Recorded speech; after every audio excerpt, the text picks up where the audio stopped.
आकाशवाणी से पेश है खबरनामा।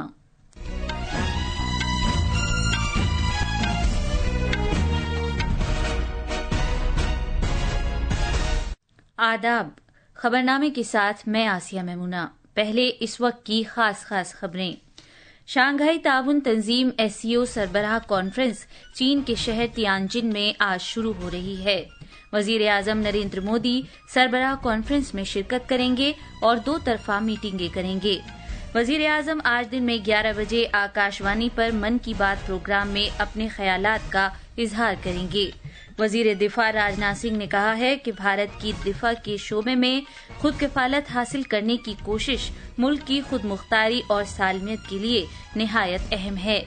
हौजी ग्रुप ने तस्दीक की है कि उसके वजीर आजम अहमद अर्राहवी यमन में इसराइल के फजाई हमले में हलाक हो गए और भारत ने कजाकिस्तान के शिमकेंट में 16वीं एशियाई निशानेबाजी चैंपियनशिप में तारीख साज कारनामा अंजाम दिया है। वो चैंपियनशिप की तारीख में पहली मर्तबा सोने के 50 तमगे जीतकर सरे फहरिस्त रहा।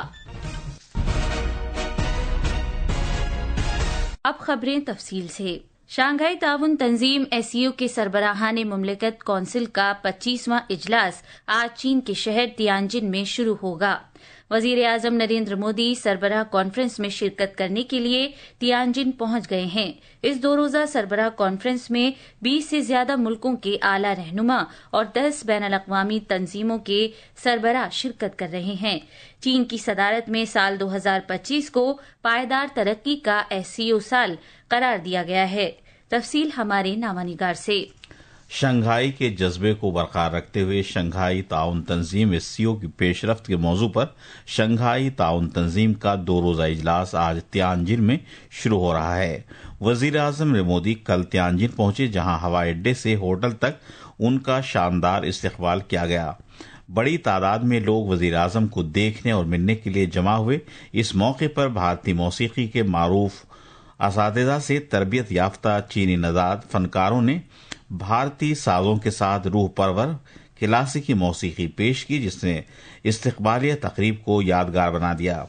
इस सरबराह कॉन्फ्रेंस में SCO की गुज़िश्ता 25 साल की कामयाबियों का जायजा लिया जाएगा। इसके अलावा आइंदा 10 साल के लिए तरक्याती हिकमत अमली वज़ा की जाएगी और अहम मामलात पर गौर खौज किया जाएगा, जिनमें इलाकाई सलामती, बाहमी रवाबित, पायदार तरक्की, इंसदाद दहशतगर्दी और सकाफती ताउन शामिल हैं। वजीर आजम ने मोदी की सरगर्म शिरकत से भारत के रोल को मजीद तक़वियत फराहम होने और रुकन मुल्कों के दरमियान बाहमी ताउन और इज़हार यकजहती को नई रफ्तार मिलने की तवक्को है। तियानजिन से रितेश कपूर की रिपोर्ट के साथ खबरनामे के लिए मैं मोहम्मद अम्मार। वजीर आजम नरेंद्र मोदी आज चीन के शहर तियानजिन में शंघाई ताउन तंजीम के मेंबर मुल्कों के रहनुमाओं के साथ 2 तरफा मीटिंगें करेंगे। वजारत खारजा में मगरबी उमूर के सेक्रेटरी तन्मय लाल ने कहा कि SCO 3 लानतों दहशतगर्दी, अलहदगी पसंदी और इंतहा पसंदी की रोकथाम करने के मकसद से कायम किया गया था, जो आज भी एक चैलेंज बना हुआ है। एक इलाकाई प्लेटफॉर्म के तौर पर SCO मेंबरान के दरमियान वसी शोबों में ताउन पाया जाता है। The program elements for the upcoming 25th SCO summit in Tianjin include a welcome banquet dinner in the evening of 31st August, and the main summit will be held on the next day, Monday, 1st September. And in addition to these, Prime Minister is expected to hold some bilateral meetings on the sidelines of the SCO summit. Bharat SCO का 2017 से रुकन है। 2022-23 के दरमियान भारत ने SCO के सरबराहान मुमलिकत council की सदारत की जिम्मेदारी भी निभाई है। SCO में 10 मेंबर ममालिक हैं। भारत के अलावा इनमें बेलारूस, चीन, ईरान, कजाकिस्तान, किर्गिस्तान, पाकिस्तान, रूस, ताजिकिस्तान और उज़्बेकिस्तान शामिल हैं। वजीर आजम नरेंद्र मोदी आज दिन में 11 बजे आकाशवाणी पर मन की बात प्रोग्राम में मुल्क और बैरून मुल्क लोगों के साथ अपने ख्यालात का इजहार करेंगे। ये माहाना रेडियो प्रोग्राम का 125वां नशरिया होगा। ये प्रोग्राम आकाशवाणी और दूरदर्शन के तमाम नेटवर्क, AIR न्यूज की वेबसाइट और news on AIR mobile app पर भी नशर किया जाएगा। इसे AIR न्यूज, DD न्यूज, वजीर आजम के दफ्तर और इत्तलात और नशरियात की वजारत के YouTube चैनलों पर बराह रास्त सुना जा सकेगा। आकाशवाणी हिंदी नशरिये के फौरन बाद इस प्रोग्राम को इलाकाई जबानों में भी नश्र करेगा। वजीर दिफा राजनाथ सिंह ने जोर देकर कहा है कि दिफा के शोबे में खुद किफालत महज एक मुतबादिल नहीं बल्कि मुल्क की तरक्की और बका के लिए लाजमी शर्त है। उन्होंने कहा कि हुकूमत का मानना है कि खुद कफील भारत ही मुल्क की स्ट्रेटेजिक खुद मुख्तारी और सालमियत को महफूज रख सकता है। वजीर दिफा ने ये बात कल नई दिल्ली में एक दिफाई कॉन्क्लेव से खिताब करते हुए कही। जिस आत्मनिर्भरता और स्वदेशीकरण की बात मैं कर रहा हूं उसे प्रोटेक्शनरिज्म की तरह नहीं देखा जाना चाहिए, परंतु डिफेंस सेक्टर में सेल्फ रिलायंस किसी प्रोटेक्शनरिज्म का मुद्दा है ही नहीं, बल्कि यह सॉवरेंटी का एक मुद्दा है और यह नेशनल ऑटोनॉमी का भी मुद्दा है। और यही नहीं बल्कि मैं यह मानता हूं यह भारत के आत्मविश्वास का भी मुद्दा है। ऑपरेशन सिंदूर की कामयाबी को उजागर करते हुए जनाब सिंह ने कहा कि ये ऑपरेशन मुल्क की बढ़ती हुई देसी दिफाई सलाहियतों की एक दरख्शां मिसाल है।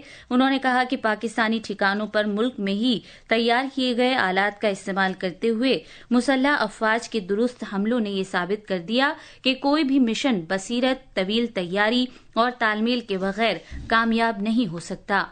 उन्होंने कहा कि बज़ाहिर ऑपरेशन सिंदूर चंद दिनों की जंग और पाकिस्तान पर भारत की फतेह की कहानी लगता है, लेकिन इसके पीछे बरसों की स्ट्रेटेजिक तैयारी और दिफाई मंसूबा बंदी शामिल है। उन्होंने इस बात पर जोर दिया कि मुल्क की अफवाज की मेहनत और मुल्क में ही तैयार किए गए दिफाई साजो सामान पर इन्हिसार ने इस ऑपरेशन को मौसर और फैसलाकुन तौर पर कामयाब बनाया। सुदर्शन चक्र मिशन को मुल्क के मुस्तकबिल की सिक्योरिटी के लिए एक इनकलाबी तब्दीली लाने वाला करार देते हुए जनाब राजनाथ सिंह ने कहा कि इस मिशन का मकसद दिफाई और जारहाना दोनों टेक्नोलॉजीज का इस्तेमाल पूरे मुल्क में अहम मकामात को मुकम्मल फजाई तहफ़्फ़ुज़ फराहम करना है। मरकजी वजीर दाखिला अमित शाह आज अपने लोकसभा हल्के गांधीनगर में नए सिरे से तैयार करदा एक बाग और 2 नए तामीर शुदा शहरी सेहत मराकज की इमारतों समेत अहमदाबाद म्यूनिसिपल कॉरपोरेशन AMC के मुख्तलिफ प्रोजेक्टों का इफ्तिताह करेंगे। जनाब शाह आज शाम अहमदाबाद म्यूनिसिपल कॉरपोरेशन के मिशन मिलन प्रोजेक्ट के हिस्से के तौर पर 2 शजरकारी मुहिम में भी हिस्सा लेंगे। इसके अलावा वो गांधीनगर शहर में एक सरकारी प्रोजेक्ट का इफ्तिताह करेंगे और जलसे आम से खिताब करेंगे। ये खबरनामा आकाशवाणी से नश्र किया जा रहा है। यमन के हूसी ग्रुप ने कहा है कि इस हफ्ते के अवाइल में राजधानी सना पर इसराइल के फजाई हमलों में हूसी ग्रुप के हिमायत वाली सरकार के वजीर आजम अहमद अर-रहावी और दीगर कई वज़रा हलाक हो गए। ये ओहदेदारान पिछले 1 साल के दौरान सरकार के कामकाज का जायजा लेने के लिए मुनक़िदा एक वर्कशॉप के दौरान निशाना बनाए गए। हूसी ग्रुप ने मजीद कहा है कि इसराइल के फजाई हमलों में कई दीगर वज़रा जख्मी भी हुए थे, जिनका इलाज अस्पताल में चल रहा है। हूसी ग्रुप ने कहा कि हुकूमत का कामकाज जारी रहेगा और इसराइल के खिलाफ जल्द ही जवाबी हमला करने का अज़्म किया। हूसियों ने 2014 में सना पर कब्जा कर लिया था और बैनुल-अक़वामी सतह पर तस्लीम शुदा यमन की सरकार को अदन में महसूर कर दिया था। इसराइल के फजाई हमलों में सना के कई इलाकों को निशाना बनाया गया। इन हमलों में कम से कम 10 अफराद हलाक और 102 दीगर जख्मी हो गए। इक़्तिसादी माहिरीन ने रवा माली साल की अप्रैल ता जून सहमाही में भारत की शरह तरक्की में जबरदस्त इजाफे की सताइश की है। उन्होंने कहा है कि मुल्क की मईशत तमाम तर तवक्कुआत से तजावुज कर गई है। माहिर इक़्तिसादियात प्रोफेसर यशवीर त्यागी ने कहा कि भारतीय मईशत की कारकर्दगी तवक्कुआत से कहीं ज्यादा बेहतर रही है। 7.8% की तरक्की पहले के अंदाजों से नुमाया तौर पर ज्यादा है, जो एक मुस्बत अलामत है। सौराष्ट्र यूनिवर्सिटी राजकोट के इक़्तिसादियात के शोबे में associate professor doctor Suresh ji पराडवा के मुताबिक मानसून की अच्छी बारिश और ज़रई पैदावार में नुमाया इजाफे के सबब GDP में खातिर ख्वाह तरक्की हुई है। भारत की GDP गुज़िश्ता साल की चौथी सहमाही में 7.4% थी, जबकि साल ब साल की बुनियाद पर मौजूदा पहले साल की सहमाही में नुमाया इजाफे के साथ ये 7.8% हो गई है।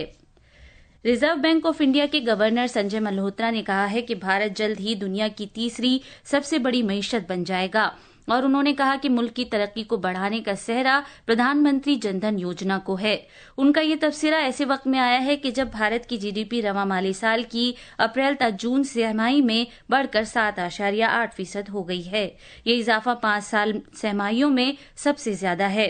اندور کے رنگواسا گاؤں میں سرکاری بینکوں کی مالی شمولیت مہم سنترپتی شیور سے خطاب کرتے ہوئے جناب ملہوترا نے کہا کہ مرکزی حکومت اور RBI نے 11 سال پہلے بینکوں کے ساتھ مل کر جن دھن یوجنا شروع کی تھی، جس سے ملک بھر میں ترقی ہوئی ہے۔ پنجاب 1988 کے بدترین سیلاب کے بعد سے تاریخ کے سب سے تباہ کن سیلاب کا سامنا کر رہا ہے۔ ریاست کے باندھوں میں پانی کی سطح خطرے کے نشان سے اوپر بہ رہی ہے، جس کی وجہ سے صورتحال اور زیادہ بدتر ہو گئی ہے۔ تفصیل ہمارے نامہ نگار سے۔ پنجاب کے آبی وسائل کے وزیر بریندر کمار گوئل نے اس بات کی تصدیق کی ہے کہ ملحقہ ریاستوں سے پانی کے بڑے پیمانے پر بہاؤ نے صورتحال کو تباہی میں بدل دیا ہے۔ اب تک پنجاب کے 1018 گاؤں سیلاب کی زد میں آ چکے ہیں۔ صرف گرداسپور میں ہی ان کی تعداد سب سے زیادہ 323 ہے۔ 60,000 ہیکٹیئر سے زیادہ اراضی سیلاب کی زد میں ہونے کے سبب فصلوں اور مویشیوں کو نقصان پہنچنے کے نتیجے میں بڑے پیمانے پر مالی نقصان ہوا ہے۔ سرکاری ذرائع کے مطابق گرداسپور، فیروزپور، فاضلکا، کپورتھلا اور امرتسر سمیت سیلاب سے متاثر ضلعوں سے اب تک کل 11,330 افراد کو بچایا جا چکا ہے۔